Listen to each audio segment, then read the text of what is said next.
Good morning po sa inyo lahat. Isa pang muli yugto ng ating daily Bible blessings. Pamagat po ng ating aralin ngayong umaga ay pagtanggap ng tao o ng Diyos. Pagtanggap ng tao o ng Diyos. Alam po ni Pilato ay sa Biblia na mali ang pag-aakusa ng mga Hudyo laban sa ating Panginoon Hesus. Lalo na kanilang pagnanais na papatawan siya ng parusang kamatayan at pagpako sa krus.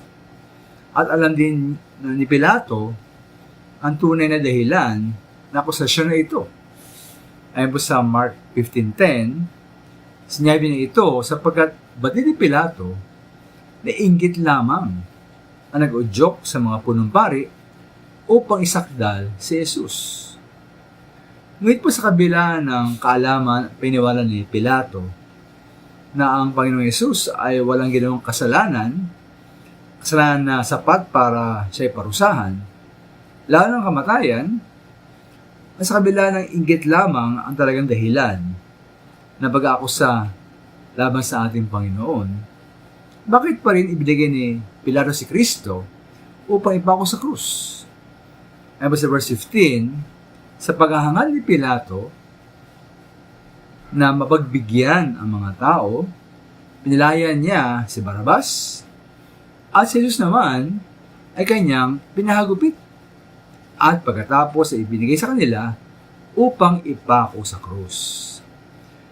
Kaya po, para lamang mapagbigyan sila at matuwa ang mga tao kay Pilato, kaya ganun po ang ginawa ni Pilato.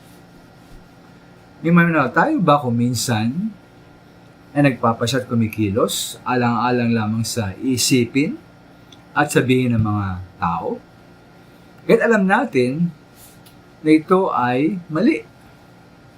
Ito ng mga taong binanggit sa John 12:43, sabi po roon, gayon man, marami rin pinuno ng mga Hudyo ang nanalig sa kanya sa Panginoon.